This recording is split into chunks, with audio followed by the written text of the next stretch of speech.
Yo, ladies and gentlemen, what is going on, folks? I hope y'all are good. Hope y'all are safe. Hope y'all wearing their masks, because I know I'm not. So, folks, can you smell it? Can you smell it? Can you taste it? It is time. Once again, it's fight night, ladies and gentlemen. And you know what that means. You know that means the UFC is back for the 21st trip to Vegas. And folks, I know probably about 800 million people have not recovered from UFC 259 and the controversies, the wins, the finishes that we saw from a stacked prelim card, which got us off our seats, marking out every moment, every round in the prelims, every fight in the prelims got me marking out off my seat. And it got me wanting more alcohol in the process. So, folks, I know most of us haven't recovered from that yet. Most of us haven't recovered from UFC 259. But UFC Vegas 21 main evented by Leon Edwards versus Bilal Muhammad. But before I get to that, I want to talk about UFC 259. I want to just revisit it from start to finish. So, folks, to start with, Mario Batista took on Trayvon Jones. Trayvon Jones, folks, made his name in the UFC from taking it on short notice. He took his first fight, I think, on 1 day notice, 2 days, less than 2 days notice, and came out with a knockout, but it was a no contest. So he came into this fight against Mario Batista, who has put together a highlight reel of his own, on the contender, and then in the UFC, flying knees. The guy can do anything. And Trayvon Jones came out, folks, in the second round after a very close first, and hit a right hand from hell. He caught him with a right hand from hell. So what happened? Mario was using his angles here, folks. He used his angles. He came around like this, hit a couple of punches, and then he backed up, and Jones ended up hitting Mario with what looked to be like a shovel uppercut or a ducking uppercut, or a looping uppercut. Sorry, it was a looping uppercut, from Trayvon. He went like this, right? And so it connected flush. Mario went out, and what happened with after that, folks, is the finishes just kept coming and coming. Amanda Lamos finishing Lavinia Souza, with a great performance. And nobody probably knew who Amanda Lemos was coming in, but everyone knew Lavinia Souza. And Lavinia, she's an animal, and Amanda Lemos had the perfect game plan. What do I do against a proficient grappler who's also a dangerous kicker, but she's shorter than me? What do I do? So Amanda took a perfect stance. She hit it, She threw perfect combinations. She was pressuring in Lavinia's face the whole time. She was in her face. She was pressuring. She used her jab beautifully, pushed it all, and then finished it beautifully. I know I'm using that word a lot, folks, describing this fight, but it was a fantastic finish from Amanda Lemos with a jab, and she knocked Lavinia Souza out to make her name in the UFC. And then, folks, of course, the finishes kept coming. Sean Brady and Jake Matthews, folks, a tough fight for Sean Brady. Of course, only his fourth UFC appearance. Very, very highly touted coming into this. It was an anticipated fight. A lot of fans wanted to see how he looked against legitimate competition. Early on, though, Jake Matthews looked great.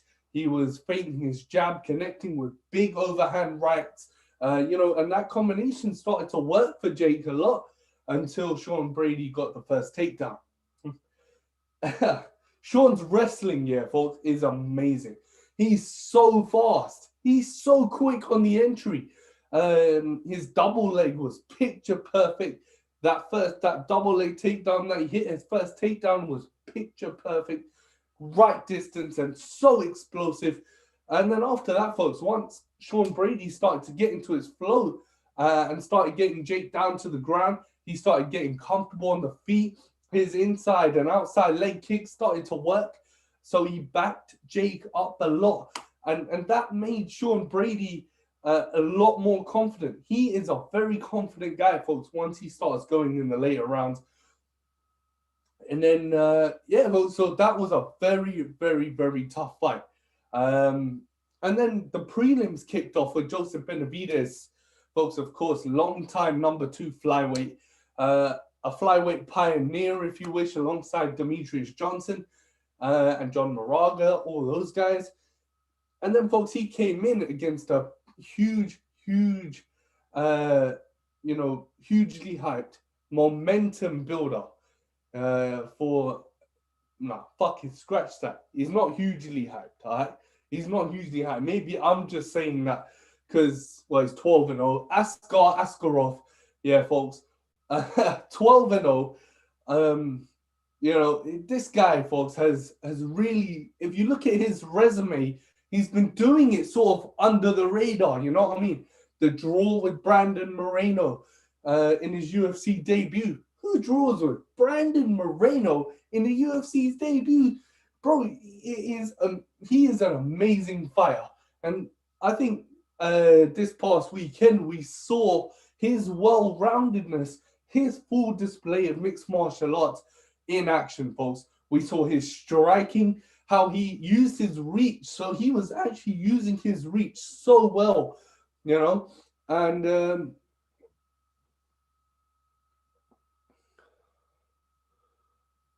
okay.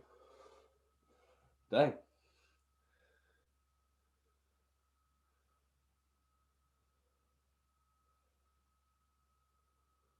So basically, folks, we can, so basically, yeah, folks, I mean, it was a great performance from Askarov.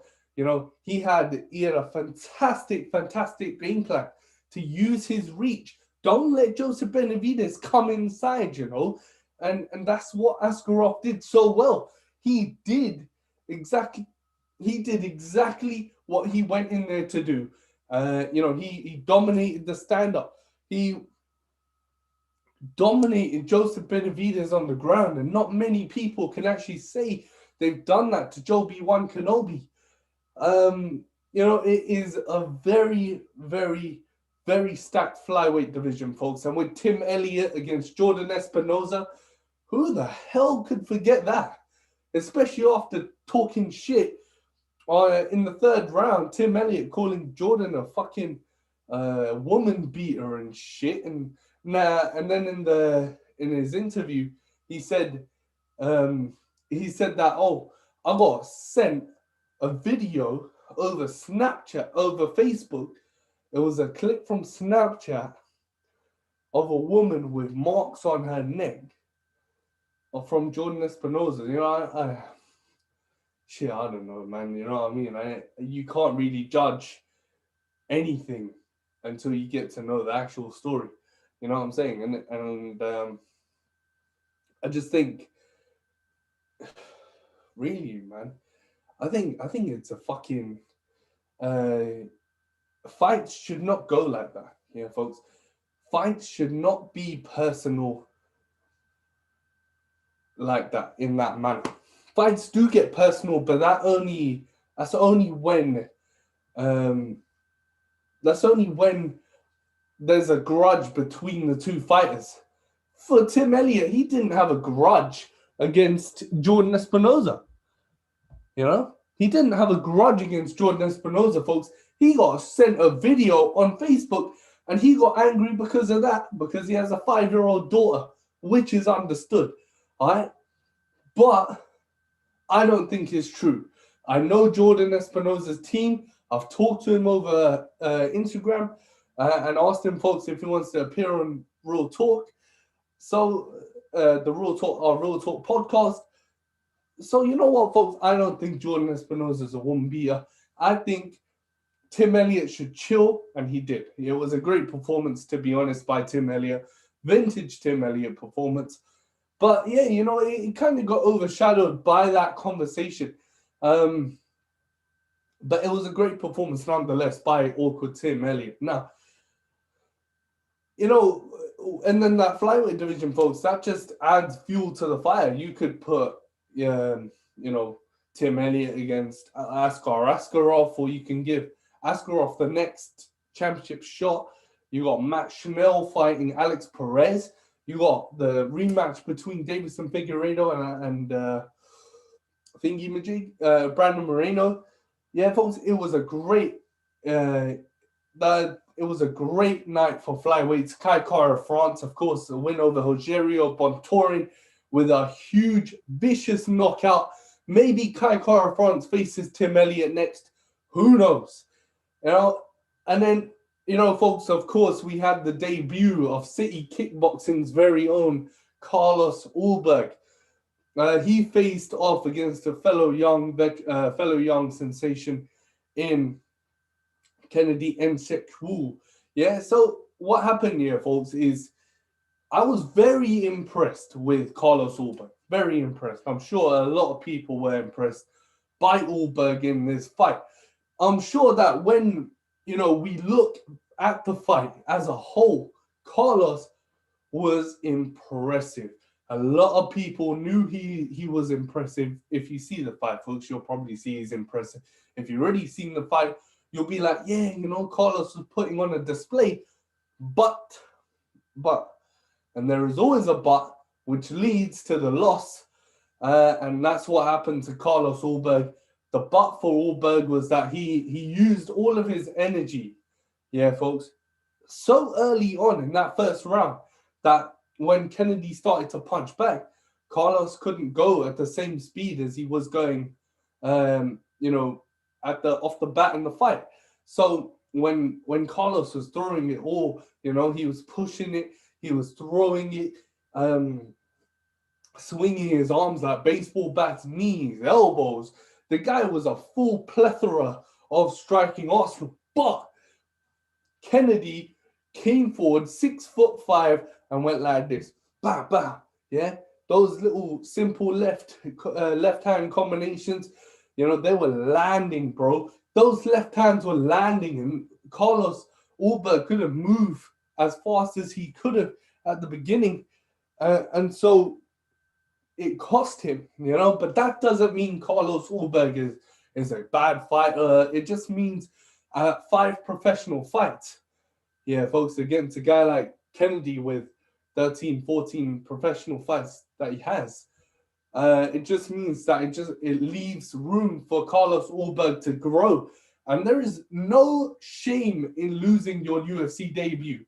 Folks, there's no shame, and especially such a highly touted debut as Carlos Ulberg's, there is still no shame in losing.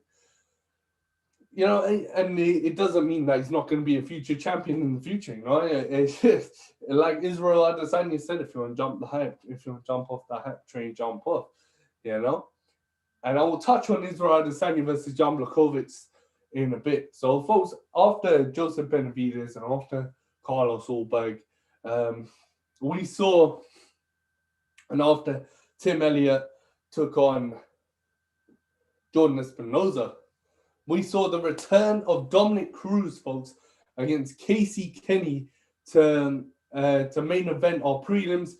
So, folks, in this fight, I was very, very impressed with the return of the legend, the dominator, the bantamweight great Dominic Cruz. Yeah, folks, his footwork is still there. That speed that Dominic Cruz has, he was all over it. His head movement, folks.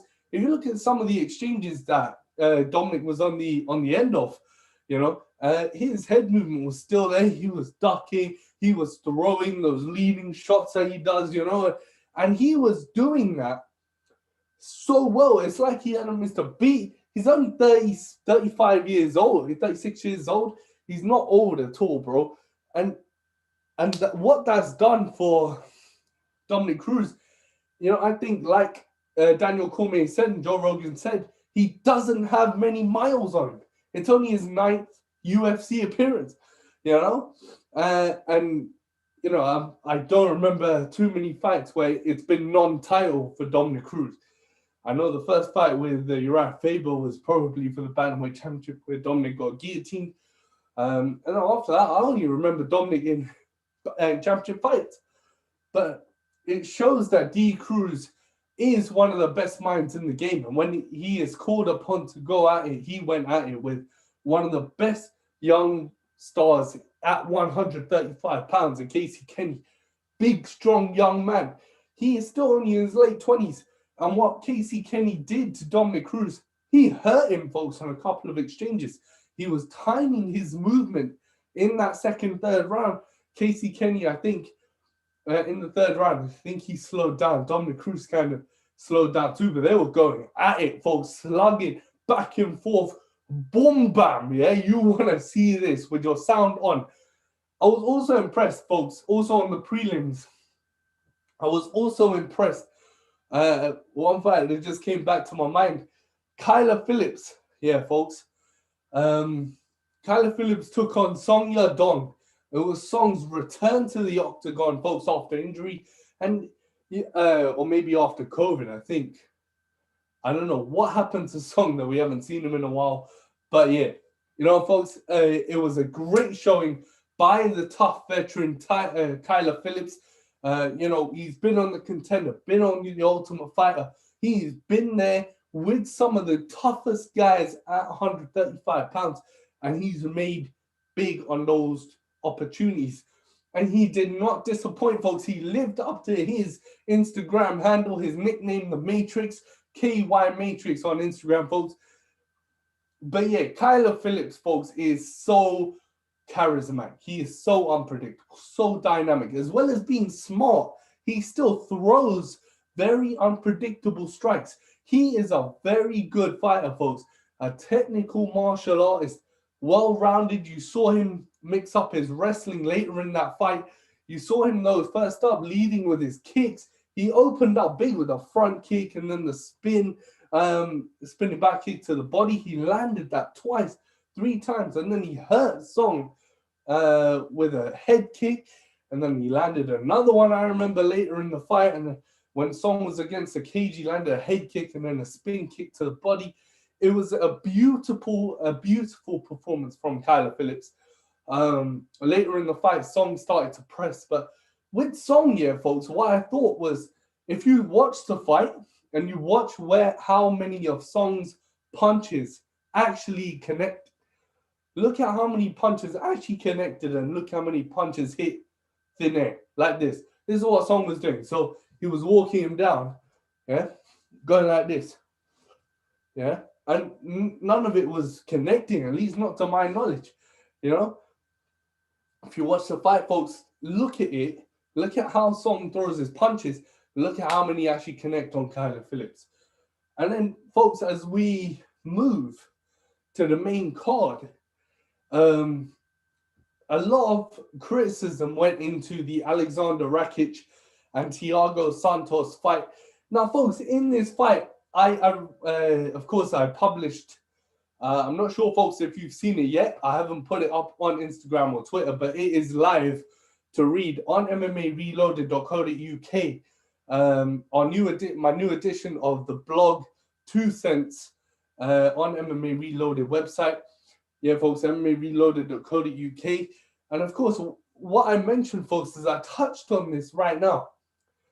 Do whatever it takes to win. Yeah? Don't take unnecessary risks. You know what I mean? There is no point. You want to be exciting, yeah, but you also want to fight smart. And at the end of it, you want your hand raised, all right, bro? So what happened, yeah? I felt both guys had respect for each other. There was respect for each other's power. And that's what they had. You saw Thiago Santos engage, but he was trying this like overhand right a lot. He was hopping in with the overhand right, but and he did connect a lot. He did connect a couple times with that overhand right. He used it to set up his kicks. But for Rakic here, folks, I thought what Rakic did, standing with Thiago, what he did well was he used his length. You know, he probably thought I'm the taller fighter. He's the smaller guy, but he's packing a lot of heat. So I'll use my kicks. And that's what he did. Yeah, folks, he was softening up that surgically repaired MCL, ACL of Thiago Mahita Santos. That's what won Alexander Rakic's decision, folks. It is not a boring fight. There is no such thing as boring fighters. There are only smart fighters. All right, folks? There are only smart fighters. And this is what I'm trying to get across to all these casual fans. And even to Dana White, if he wants to listen, even to all these guys who think, oh, that fight was whack, boring, all this shit, boring ass style. Yeah, go fuck yourself. Go learn and listen, all right, to what mixed martial arts is all about. Learn about the styles. You cannot take unnecessary risks that will lead to you getting in trouble in the fight. If it's a championship fight, yeah, are you going to be throwing fucking capoeira kicks and flying knees and all that? No, hell no. It may be entertaining. I love to watch high-flying maneuvers in the octagon, in the cage, but if I'm in a championship fight, if I'm a wrestler and I know my opponent is a shit wrestler, yeah, and he's a striker, I will take your ass down straight off the bat. Like what Curtis Blade said. I'm here to, these fighters, folks, come to fight for their families. They come to go put bread on the table, you know, or meat on the table and bread in the pocket, if you will. You know what I mean? That's what it's all about. That's what being smart's all about. And that's what I think separated. And that's why I think Alexander Rakic versus Thiago Santos did not deserve to be criticized. The way it was by the commentary team, by Brett Okamoto, who said it wasn't a barn burner. It wasn't, but I like the fight. You know, oh no, he didn't say that about Santos versus Rakic. Sorry, folks. So sorry, Brett Okamoto, but nah. But yeah, folks, I didn't feel it deserved to be criticized, and that is the reason why. I feel like there is a difference between fighting smart and fighting and taking unnecessary risks, you know. So after that, on the main card, folks, we began, you know, the rise of Islam Makhachev. What happened here, folks, in the Islam versus Drew Dober fight was that these guys, yeah, Drew Dober, folks, is a veteran, right? He's a pure veteran. He's been there with some of the toughest, some of the best guys. He was coming in on a win streak. Yeah, he's beaten Nasrat Haqparas. He's beaten Alexander Hernandez.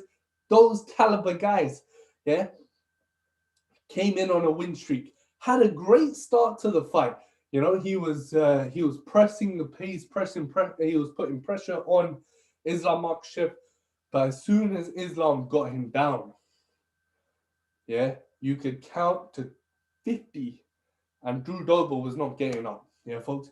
What Islam did well was his transitions. Now, he timed his transitions. Drew was doing a good job of hand fighting, yeah, folks. He didn't give up trying to scramble. But what Islam did was he kept moving his weight on top of Drew Dober. So if Islam slid down Dober, you know, if Islam was in full mount, when Dober was scrambling, Islam would slip down. So what Islam would do well was use his leverage to sort of to keep that full mount position and keep transitioning. He hit a beautiful armbar. They were rolling and they were scrambling, and Islam still held on to the armbar. He is a pugnacious guy. He is probably going to take over Khabib's legacy, but it's too early to tell, in my opinion, yet. You know, it was his 10th UFC appearance now.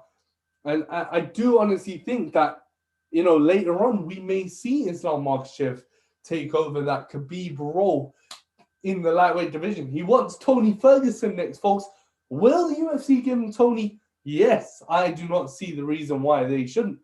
But I honestly believe Tony deserves to come back on a big note. He deserves that respect. And I believe Conor McGregor or Michael Chandler will be the best fight for him. Or if you want a Justin Gaethje rematch, they were trading barbs on Twitter, folks. They were trading barbs on Twitter. So if Tony Ferguson wants Justin Gaethje, give him Justin Gaethje. But I honestly believe Islam Makhachev will get a big fight next up. Maybe Beneil Dariush. I would love to see Islam Makhachev versus Beneil Dariush, folks. It was a very, very good performance by that young man. Still only 29 years old. He's still got a long way to go, but he is a mauler right now, folks. A young mauler. Definitely championship gold coming in that young man's future. And then, folks, we kicked off the center of controversy in our first of 3 championship fights. Aljamain Sterling challenged Petr Yan for the bantamweight championship. And folks, what happened here is, all right, cool. So before I get to the controversial part, let me just break down. If you haven't read the breakdown, folks, already, I have not broken down the championship fights. I apologize. On our Instagram, I do apologize, folks. But I'll break them down for you right now, yeah? So what happened here, to start off, Aljamain started very well. He started very well. He was in Petr Yan's face. He was pushing an unbelievable pace. 5th gear, 6th gear even. Aljamain was pushing. He was patting him up, peppering him up with shots, attempting takedowns. He got, I think, a couple of takedowns, but mostly they were defended by Petr Yan, who showed some real power. Petr Yan showed how strong he actually is and showed how tough he is as well. Aljamain was pressing him hard.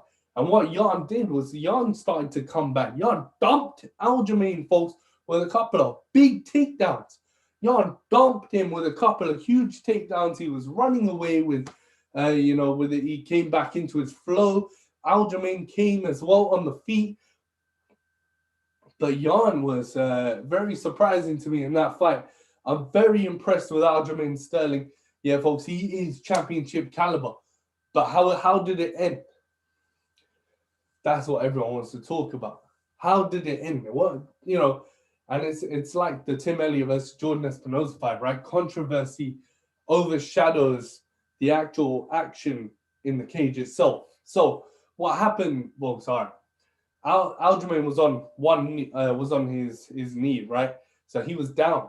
Yeah, he was down, hands and knee on the floor, and so as Aljamain was trying to get up, he was still down. Yan hit him with a knee. Yeah, Yan hit him with a knee up top while Aljamain was still down, and Aljo went flat on his back. He was concussed, badly hurt. He didn't continue fighting, so that disqualified Petr Yan for the loss and to crown Aljamain Sterling the new bantamweight champion. So, folks, in my opinion, what actually happened, in that fight was that you can't really judge Aljamain Sterling. A lot of people have been saying that Aljamain Sterling has been faking it. He's been really milking a concussion. Bro, let me tell you something. And I did reply to some guy on Twitter. I replied to a few guys on a Facebook discussion group as well. And I posted it up on Instagram too, folks. So show some love, and then read the real talk that we're posting up on Insta. So with concussions here, folks, they're mostly, it's a head trauma, head injury. Yeah, folks. So basically, when you take a big shot to your head, you get butterfly, you get birds flying around, tweet, tweet, tweet, tweet, all the way around, yeah? You don't know where you are at that time. You could see in Aljamain's face that his eyes were glazed over. Folks, his eyes were glazed over.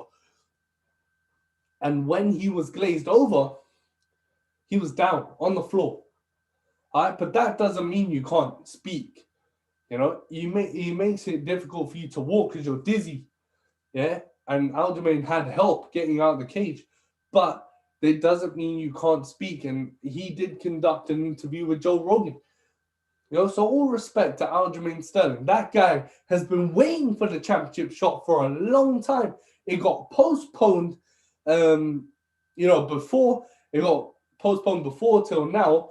And then Aljamain, what makes you think Aljamain's going to pull some shit, in his biggest fight of his career? He's not. So he must have been legitimately hurt, yeah, folks, for the fight to be stopped the way it was stopped. So don't hate on Aljamain Sterling. He is the champ. Now, what can you do? You can't really do anything about it. It is what it is. It is. So, that's just the lay of the land right now, 135 pounds. TJ Dillashaw had a lot to say, but TJ, of course, I expected it. He wants to make his comeback, but who is he going to make? And not who, sorry. Because in the works for TJ Dillashaw is Corey Sandhagen. And I did post that up, folks, on Insta. I posted it up on Insta, yeah, folks. That TJ's most logical fight on his return will be Corey Sandhagen. I am the man who gives the UFC all the matches here, folks. Trust me. And then after that, Amanda Nunes made quick work of Megan Anderson in a fight which is probably going to be the UFC's last women's featherweight championship fight. Not unless the Invicta champion wants to come over, or Kayla Harrison, the PFL lightweight champion, wants to come over. Who knows? Yeah, folks, who does actually know? No one. What's going to happen with the women's featherweight division, but I think Amanda Nunes is probably going to reign till the end. I don't see anyone beating her at all. No one. No one is beating Amanda Nunes. And what happens is when you have a champion as dominant as Amanda Nunes, a double champion, 2 belts, she's defending both simultaneously, and she's done it. Holly Holm, Jermaine Durandamy, Cyborg, she's done it all. So I believe the UFC focuses on that women's bantamweight division for Amanda Nunes. There's a lot more competition, and it sets up a perfect trilogy fight for Valentina Shevchenko to take on Amanda Nunes. It only took a few seconds for Amanda Nunes to submit Megan Anderson. I felt sorry for Megan because I know she's a good fighter, man. She chokes in big fights. Yeah, folks, if you see her record, every big fight she's been in, she's choked, apart from her championship winning fight in Invicta. So she's lost to a lot of veterans. She's lost to big names. So what's happened is now she's coming to the biggest fight of her career, and she's snuffed it all up, and that's not what should happen. If you choke once, you choke once. If you choke twice, you choke twice. But choking 3 times means she is not ready for championship gold or championship fights, for that matter. That is just the way it is. That's just the way I feel. If you may feel differently, you may feel differently, but that's just the way it is, And then our main event, folks, Jan Blachowicz defended his light heavyweight championship successfully against Israel Adesanya. He puts a 1 in 20-1 on Israel Adesanya's record. And what happens, folks, now is Israel basically now goes back and continues his duty, his responsibility. He sits back on the 185-pound throne, and he now awaits the winner of Paulo Costa and Robert Whittaker. Yeah, folks, I think that is the next fight for Izzy to make, for Izzy to have. Go back to the way it was, go back to defending his crown. But Jan Blachowicz, folks, versus Israel Adesanya was probably, it could have gone either way. It could have. You can't really say that Jan dominated on the ground with his grappling, or Izzy dominated on the feet. The first 3 rounds were Israel's. You can say that, nobody's going to ever argue, But there's always a difference maker in these championship fights. And this time, folks, the difference maker was Jan Blachowicz' grappling. Yeah, folks. Jan at what? Okay, cool. He weighs in 205, but he's probably walking around about 210, maybe 215 pounds, And when you have and Israel is probably walking around about 205 pounds. He weighed in at 200 pounds, folks, and a half. Yeah, 200.5 pounds. Yeah. So he did that. Yeah. Jan Blachowicz took him down, and the size, it was the size, it was the girth, it was the stature of Jan Blachowicz in full mount on Israel that won the fight. You know, you could say Israel's striking was better for the first 3 rounds, but it doesn't mean Israel does not have ground game. He has a ground game. We saw it against Brad Tavares. He has a ground game. We saw his wrestling defense against Marvin Vettori. He has a ground game. He's training with Andre Galvao, one of the greatest Brazilian jiu-jitsu artists in the world right now, along with Gordon Ryan. So he's training with that guy. He's training at Atos Jiu-Jitsu, man.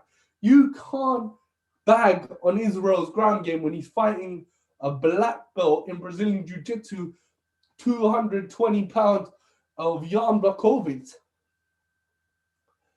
You know? It's like saying a watermelon, it's like saying a banana could beat up a watermelon in a fight. It's not happening, you know what I mean? So that was the lay of the land, folks, this past weekend, UFC 259. And of course, Glover Teixeira will be next for Jan Blachowicz in my mind. That is the most logical fight for the UFC to make. I would love to see Anthony Lionheart Smith meet Thiago Mahita Santos again, and Glover gets a championship fight. I think that is a perfect scenario for the 205 division. Woo! That was a mouthful, folks. But yeah, folks, it has been on the mic. Look out, folks, for the UFC Vegas 21 breakdown. You may have not recovered from this past weekend at UFC 259, but UFC Vegas 21 Fight Night, main evented by Leon Edwards versus Bilal Muhammad, will be broken down. Fight by fight. You'll know everything about the fighters, the fights, win streaks, what they're coming in under pressure, win streak, losing streak. I will break it down for you, folks. I'm the man right here, MMA Reloaded, and there's big things coming for MMA Reloaded, folks. But yeah, folks, until then, stay tuned to the UFC Vegas 21 breakdown on Instagram Live. Make sure to follow us on Twitter as well, folks, at reloaded_MMA. So, folks, yeah, stay tuned for the breakdown. There's 6 nights left, folks, until we go back to the UFC Apex Center. So, folks, stay tuned and, keep it locked always.